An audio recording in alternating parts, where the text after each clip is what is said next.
Hey, now welcome. You're listening to the Millionaires Roundtable. I am your host, Lynn Richardson. It's WVON 1690 AM, the talk of Chicago, the voice of the nation, our favorite radio station. And we are creating millionaires one family at a time, one day at a time, $1 at a time, and one dime at a time. And that means you. And you know what? We have been talking about a new you, a new season, a new opportunity. And no matter what time of year it is, guess what? It is relevant because every single day we get to make a new choice. We get to make new decisions about how we're going to show up and who we are going to be.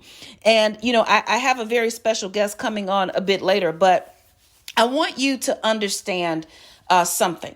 I know that there's a lot happening, and I know that there are a lot of people who are struggling, and I know that you may feel like giving up. I know that you may feel like nothing you have done has brought you to where it is that you think you're supposed to be. I know you may be feeling discouraged. I know you may be feeling as if you have been left behind, but I am going to tell you, you might just be in the home stretch. You might just be in that last zone where you're about to cross over into everything that you've been thinking, everything that you've been believing, and everything that you've been hoping for. And understand that it comes in levels. So when I crossed out of living from check to Monday, and crossed into at least having enough money to make it to the end of the month. Listen, that was a huge thing. I wasn't where I wanted to be, but I wasn't where I used to be. And I think right now we are in a season where we need to remember just how special we are, who we are, and whose we are. First of all, you have a gift. God has given you something that only you can do. God has given you something that is not just going to help you elevate and transform, but it's going to help somebody else on this earth. Somebody else, someplace needs what it is that you have to offer. So yes, you are special. The next thing is who you are. You are special. You are anointed. You may have made some mistakes, but everyone has. Anybody who has never made a mistake, raise your hand. I don't think anybody's going to raise their hand, but who you are. Are you strong? Are you powerful? Are you anointed? Are you appointed? And then whose you are. You are a child of the King. Yes, you belong to somebody and someone has their eye on you. So I am just saying, while we are talking about this new you, because guess what? Here's what happens at the beginning of everything, at the beginning of the new year, at the beginning of Black History Month, at the beginning of the summer, at the beginning of anything, no matter what it is, we can always find a way to settle in and it doesn't feel so new anymore. But yes, this is the season of the new you. This is the season of the new opportunity. This is the season of the new idea. So I want you to hold on. I don't want you to give up. I want you to, if you got to cry, go on and cry it out. And I'm speaking from my own experience. In 2019, many of you know, I came back into the world of radio after having been gone for well over a decade and never thought that I would ever do this again. Not only did I start to do the radio show because my wonderful sister, Melody Span Cooper, asked me to, and I don't know if you know her, but you can't tell her no. So I wasn't going to tell her no. I just wasn't going to do that. I was just going to have to figure it out and work it out. And to God be the glory, I have. But it wasn't something that was on my radar. In addition to that, I had no intention on ever going back into teaching people one-on-one. I was on the Steve Harvey show. I'm on all these other things. And so that's great. But I had no intention of engaging in transactions individually by helping anyone do anything except what I was already doing in the entertainment field. And so that year, things got rough. They weren't rough financially. They weren't rough. There was nothing going on in my marriage or my family, but it was just a rough year. And I knew for many people that I knew, and I knew that I had to shift and do something different. But let me tell you, before I did it, I cried. Before I created New Wealth University, I cried. I didn't want to do it. All of the thoughts that were in my head about how much work it was going to take and how it was going to change my life so significantly and so on. And guess what? What I did not realize is that I was in the home stretch. I was in the zone, the end zone. I was in that space where if you do this and if you cross this line, you are never going to go back. If you do this and if you cross this line, it is going to catapult not just you, but so many other people to another level. And so I was obedient to the things in my own head that I didn't want to do, but I knew I had to do them. Is there something that you know you have to do, but you haven't done it yet? Is there something that you know you have to accomplish, but you have not pressed go? Is there something that you know you have to complete and you stopped midway, halfway, 3/4 of the way, or you started and didn't stop before you even got out the door? There's something that you have to do because there was something I had to do. And once I did that something, guess what happened? The pandemic came.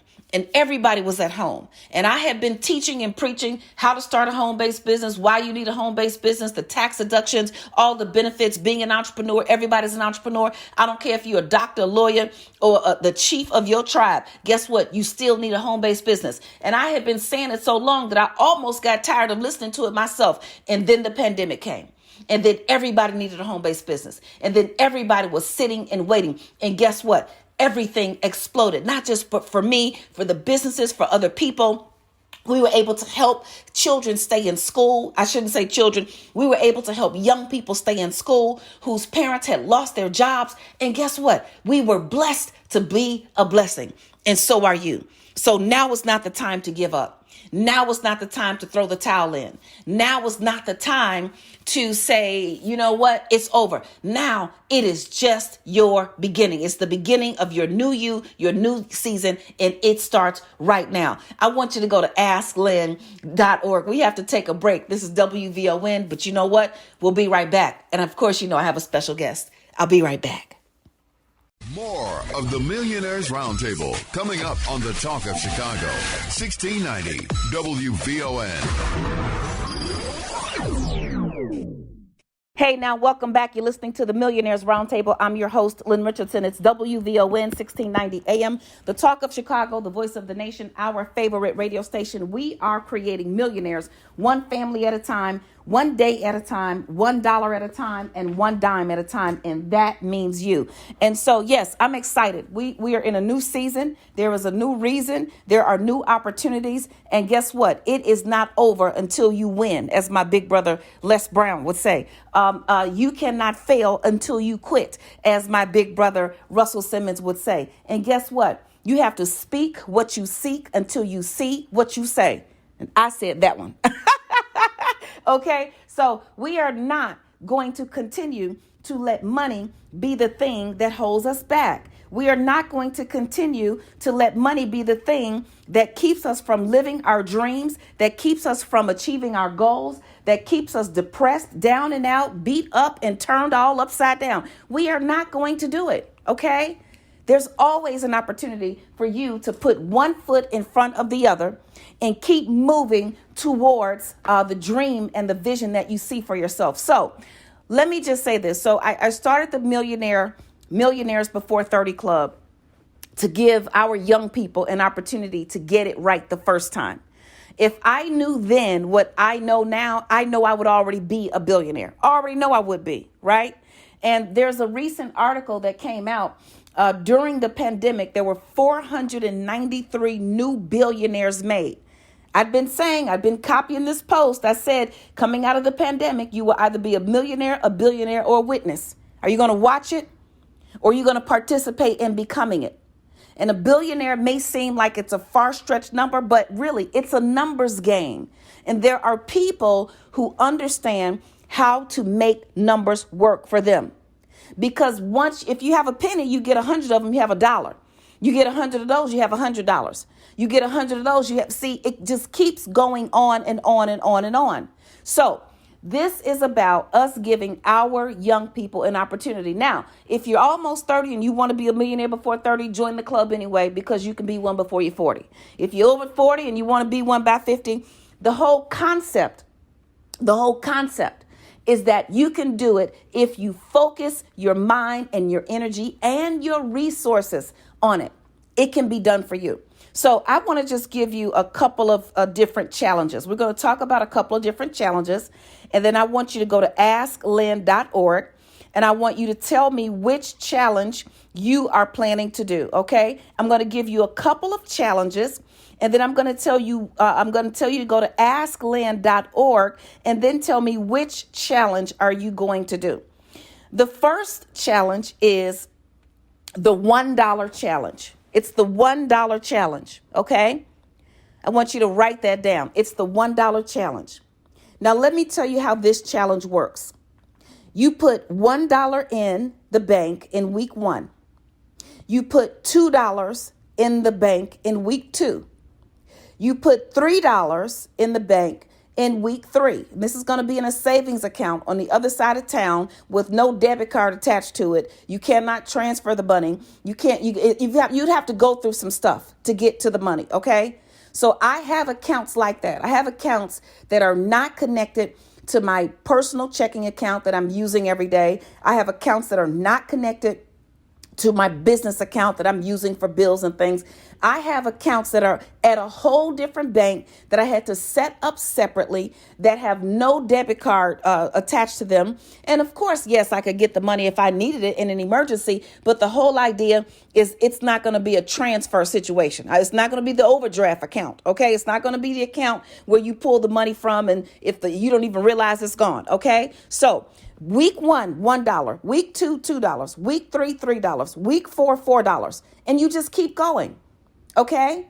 So every single week, add $1. Just do that. By week 52, you will have placed in week 52, you're going to put $52 in the bank. At the end of the year, you will have $1,378 saved in the bank. Now, here's the deal. If you put that money and keep it in a regular bank, then you'll be lucky if you earn $10 in interest. All right.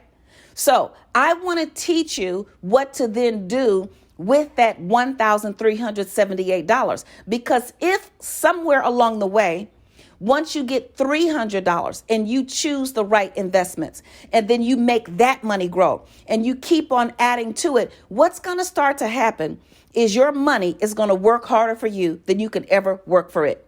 Your money will work harder for you than you can ever work for it. So let me tell you what happens to $1,378 if you were to divide that amount by 12 and act as if you were going to put in an equal amount every single month. Okay, let me tell you what would happen to that money. Now, once again, if you leave the money in the bank for a year, you'll be lucky if you have $10 in interest. You'll be lucky if that's the case. All right, because I want you to do the math. I'm going to take $1,378. And if I multiply that times 1%, then I just earned $13.78. That's not a lot, right? So we get discouraged and we don't want to continue and we don't want to move forward. But what if that money was earning 10%? All right. So now you've got $1,378 and it's earning interest at a rate of 10%. You just now earned $137.80. Okay, not too much, right? That's okay. But what if you chose the right investments and let's say the money was earning 50%? Okay, so $1,378 and it was earning 50%. And in just 1 year, now you've earned $689. So you put in $1,378. And you then put that money in the right investments that you choose with a financial advisor. To be clear, I am not a financial advisor. I had all those licenses. I let them go. I am a financial coach. But once you join the Millionaire Before 30 Club and I help you with your mindset and teach you the patterns that you need to teach to become wealthy, then yes, we'll sit you with someone who can help you discover your risk profile, as well as the investments that match your risk profile. Now, I'm going to give you something. I'm telling you the truth. 2 years ago, I just took $10,000 and I put it in an account. And I said, I'm not even going to worry about it. I chose the right mix of investments. It's got some stocks, some bonds. It's got more stocks than bonds. That $10,000 is now $14,700. Can you imagine just putting some money someplace and it grows like that? And that grew just at that pace because I didn't add anything to it. So this is about you getting to the next level. You're listening to the Millionaires Roundtable. We have to take a break. For news, traffic, and weather, go to asklynn.org. Tell me what you're looking for, and I'll give you the answers. We'll be right back. More of the Millionaires Roundtable coming up on the Talk of Chicago, 1690 WVON.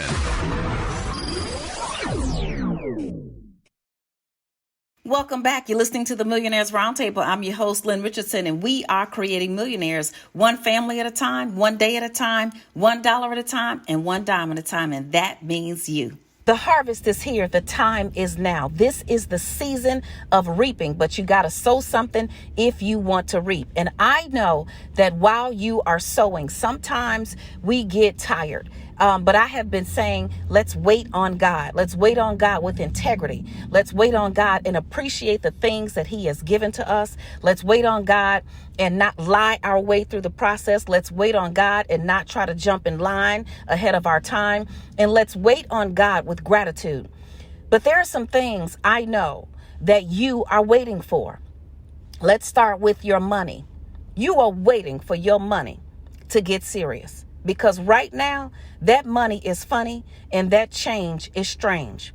You know, that money is not lasting. They talking about living from check to check. No, you living from check to Monday. You all know I talk about this. You get paid on Friday. You kick it on the weekend. You pay on your past due bills. And by Monday, you're broke. And you know what? You're sick and tired of this.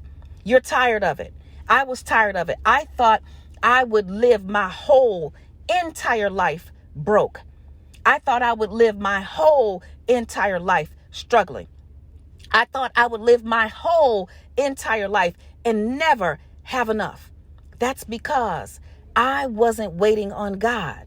You see, when our money is funny and our change is strange and we're not able to do the things that we want to do because we can't afford them, sometimes we go ahead of God and we buy the stuff anyway.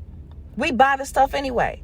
I talk a lot about when my husband and I bought our first home. Yes, it was a blessing to get approved for a mortgage and buy that house. It was our first little house in Summit, Illinois. It was $90-something thousand. The sellers paid the closing costs. They paid 6% towards the closing costs. We scraped up every single dime we had. Scraped up every single dime we had. Got in the house, couldn't afford any furniture. Couldn't afford to do the things that I wanted to do in the house. So I went ahead of God. And even though I got approved for the mortgage, or my husband we got approved for the mortgage, we really were not ready, right? My money, I had not learned yet how to save. I had not learned yet how to live below my means. I had not learned yet how to delay gratification. I had not learned that I needed to stop trying to impress people and keep up with the Joneses. So what did I do? I got in the house and I pretended that I had everything that you want to impress people. You want to invite your family over. So I was spending money on Christmas dinners and Thanksgiving dinners and, all of those things. And then I started making more money. But the more money I was making, the more money I was spending, right? So while you're waiting on God to help you get to the next level financially, ask yourself, what are you doing right now with the money that he's given you? Okay? Because here's the deal.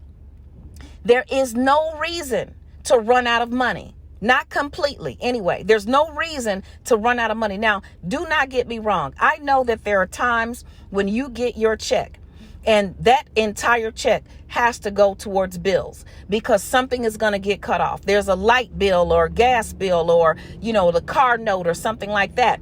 But you knew that was coming. That's not a surprise. We know those bills are coming. That's not a surprise. But what do we do anyway?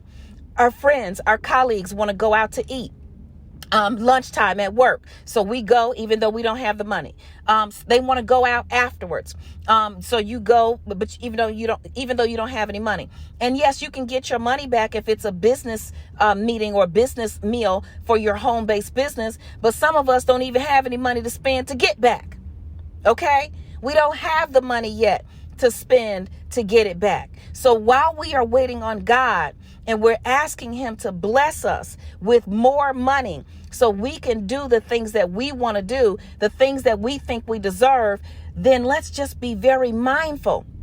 Remember, I said we got to take care of the things that he has already given us, even if we don't like it. You don't like that little bit of money? Go get some more. Work 2 jobs, 3 jobs, whatever you have to do. When I was in my 20s, it was like my name is Lenny and I got plenty, okay? I had 52 jobs. Now, I was running nowhere fast. It was like being on a treadmill running and you're not going anywhere. Yes, that was definitely the truth. But the point is, I did not quit. Now, unfortunately for me, I was feeding my spending addiction. So the more money I made, I was spending even more than that. Okay, so we've got to be careful about that as well. Got to be careful about what we're doing. I'm just going to repeat this very quickly. The 10, 10, 30, 50. If you are waiting on God and you're trying to get a financial breakthrough, the first 10% you tithe, the next 10% you save, 30% is cash on a separate debit card for your incidentals. Okay, put that cash on a separate debit card, separate from your checking account with your bills, and have that money available so you can avoid a spending addiction, which is what you have when you go to the grocery store for toothpaste and walk out with $179.47 worth of stuff you don't need. You all have heard me say that 10 million times, but sometimes we need a reminder. I've needed a reminder. Now, I haven't spent more money than I make, but since we started opening up in the pandemic, I'm going out spending money. I'm like, oh no, slow down, Jim Shoe. Slow down, Jim Shoe. I am about to stay my booty in this house. Yes, my butt. I'm going to stay in this house and I'm going to eat what is here in this house. We're going to cook the food here. Okay. Because the money doesn't talk. Some say money talks, but I say money walks away from you quietly and you don't know where it went. So if your money is funny, your change is strange, you're waiting on God, then treat that money the right way. Take care of it. Do not run ahead of yourself. And I've often said this as well. Is the devil your accountant, right? Because when it's time to tithe, some of us start thinking of everything else we got to do with that money. Okay. But when we go out and spend some money that we know we're not supposed to spend on stuff that we know that we don't need, we've got more excuses than a man going to jail. Okay. I mean, we're actually going out and getting all of that stuff and we're telling ourselves, I deserve it and this, that, and the other. And yes, you may deserve it, but do not run so far ahead of yourself with your money and you're waiting on God to bless you. And God is waiting on you to bless yourself with some discipline. Yes, I've been there, done it. Okay. So while we're waiting on God, we're waiting on our money. We might also be waiting on a man. Okay. Ladies out there, you're waiting on your man. And if you're a man, you're waiting on your mistress or whatever we want to call your missus. All right. How did you treat the last person in your life? How do you treat the people who are in your life right now? So if you're waiting on that significant other, that man or that Mrs., if you're waiting, so we talked about money, now we're on the man or the Mrs., you've been waiting on that person, but how are you treating yourself? Do you love yourself? While you're waiting on someone to love you, do you love yourself? While you're waiting on someone to come and rescue you, have you rescued yourself? Are you showing yourself self-care and self-love? Are you setting boundaries? I was in a relationship in my late teens, early 20s that almost took me out of here. It was my first time, just being in a relationship in that way. And I was just so smitten. And when it didn't work out, I didn't know what to do with myself. And I did not think I was going to make it. But there is a God. I waited on God. And during that time, while I was waiting on God, I was getting myself together. I was cute. My hair was made up. I was working 2 or 3 jobs. I was going to school. I was getting straight A's. And I set boundaries for the future person who I was going to date. If you did not call when you said you would, guess what? There was never going to be a conversation again. If you said you were picking me up for a date and you were late and you did not let me know ahead of time, then there was no date. And when I met my husband, Demetrius, And I knew I liked him when I first saw him, but, I couldn't tell him that. I had to play, a little, I couldn't just be too happy about it, okay? Y'all know what I'm talking about. And he asked me my name, Lynn, and then he asked me what was my last name. I said, that's enough. You don't need to know anything else right now. So I set boundaries. And then I said the number one thing. I said to him, now listen, Buster, if Grandma B don't like you, you going to be history. Okay. So I put a village around me to help me make the right decision in a mate. Right. So you're waiting on your money. You're waiting on your mate. And the last person that I was with before Demetrius, Grandma B told me she didn't like him. And I ignored her. She said he wasn't right. And guess what? He wasn't. Broke my heart in half. But guess what? I let him do it. So what I also did, see, when you're waiting on God, you can't be bitter about what happened before. I wasn't bitter and I was not afraid to love again. You cannot be afraid to love again if you are waiting.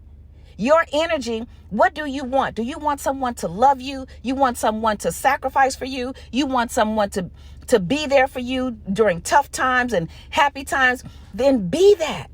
You be that. So the interesting thing about Demetrius and I, when we met, he wanted to love me. I wanted to love him just as much as he wanted to love me. I wanted him to have a good woman. I wanted him to be able to, walk proudly and say that he had this woman, the love of his life, and so on and so forth. I wanted that for him. So I treated him the way I wanted to be treated, right?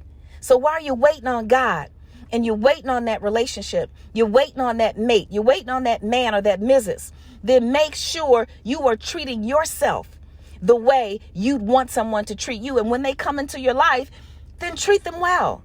If the person is dishonest, then set the boundaries, cut it off. But don't treat them like they stole something. They haven't done anything because you don't trust anybody. Because usually when you don't trust other people, it's because you don't trust yourself. That's usually it. You don't trust yourself to say no. You don't trust yourself not to break down. You don't trust yourself to set boundaries. You don't trust yourself. So because I trust myself, everybody gets the benefit of the doubt. Everybody gets the benefit of the doubt. And if I think it's something wrong with you and I choose to interact with you anyway, I'll say to you, listen, I think you're kind of shady. And these are the reasons why. And I'm going to give you the opportunity to explain yourself because communication is key. When you don't communicate, you are left to make your own decisions about what is going on or what happened. And it's usually wrong. You have to come together and communicate. So yes, we are waiting on God. We're waiting on God for our money. We're waiting on God for that mate. And you know what? If you don't know what to do, if you need some help, I want you to go to asklynn.org. Don't turn that dial. We have to take a break. We'll be right back. WVON. More of the Millionaires Roundtable coming up on the Talk of Chicago. 1690 WVON. Welcome back. You're listening to the Millionaires Roundtable. I'm your host, Lynn Richardson, and we are creating millionaires one family at a time, one day at a time, $1 at a time, and $1 at a time. And that means you.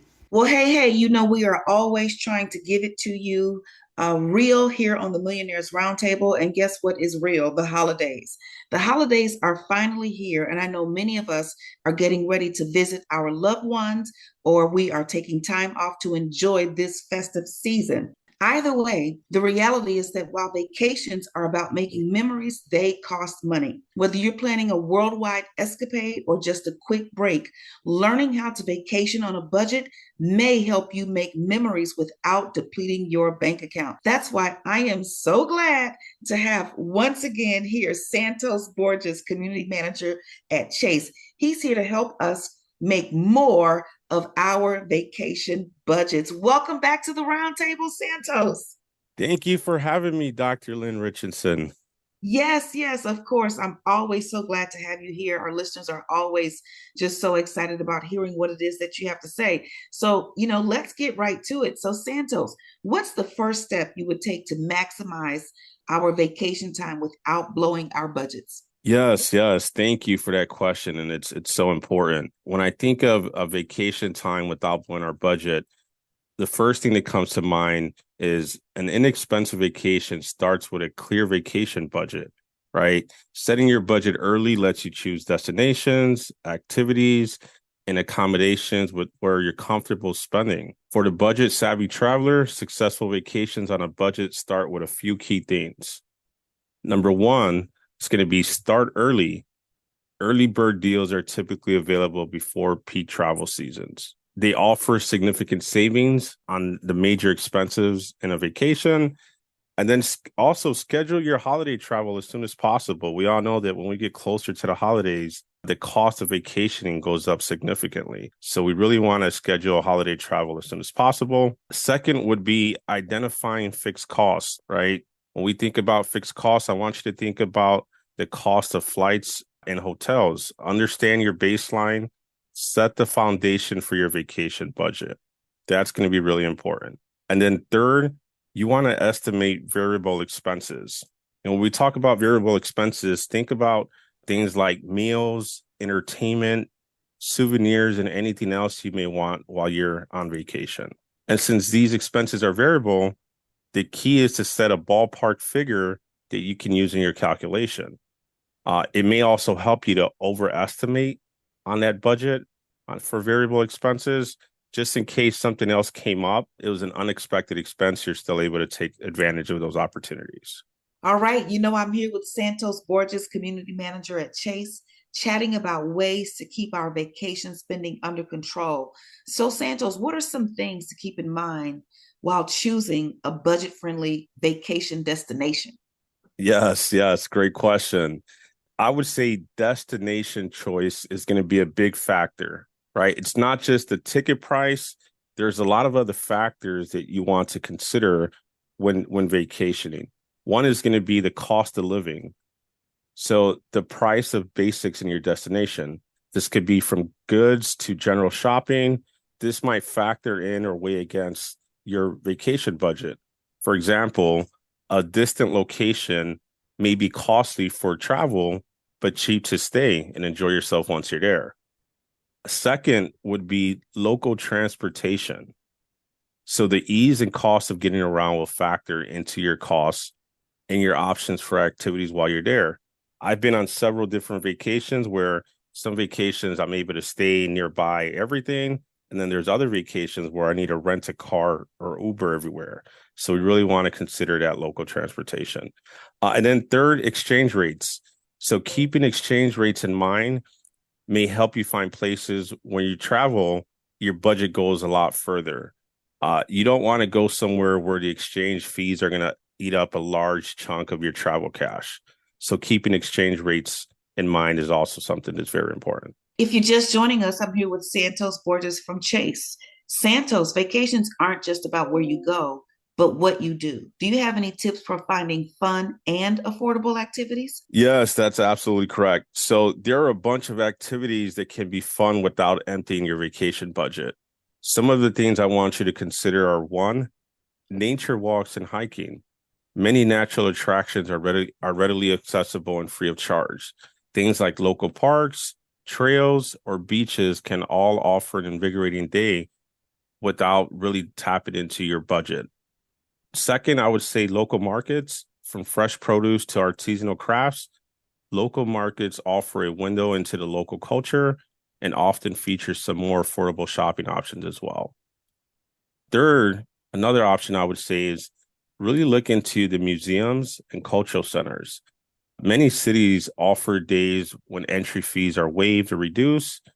So researching and planning ahead of time may help with capitalizing on these opportunities and having a more enriching experience at minimal cost.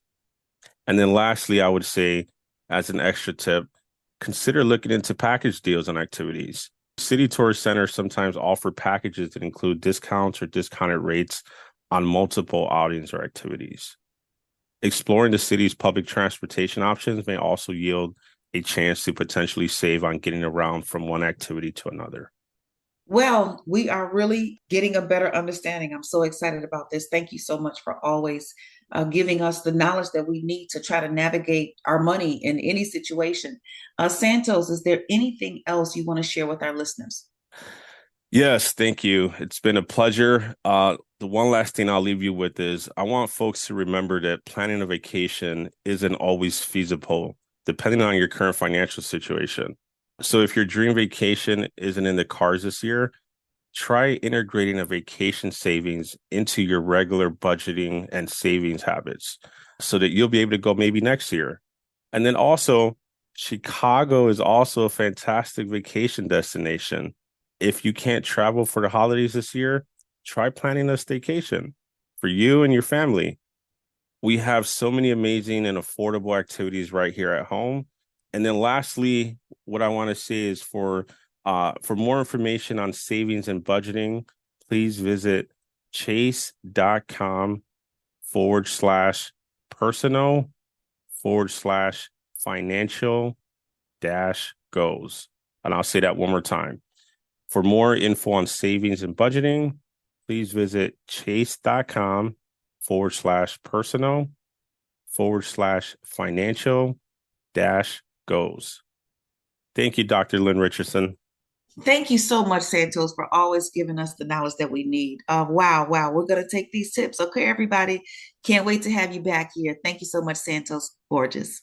Thank you. You have been listening to the Millionaires Roundtable. I am your host, Lynn Richardson. It's WVON 1690 AM, the talk of Chicago, the voice of the nation, our favorite radio station. I want you to follow me on social media at Lynn Richardson. Follow this show at Lynn Millionaire. Go and get help at asklynn.org because I want to help you take it to the next level. Guess what? I'll talk to you next time. Bye-bye.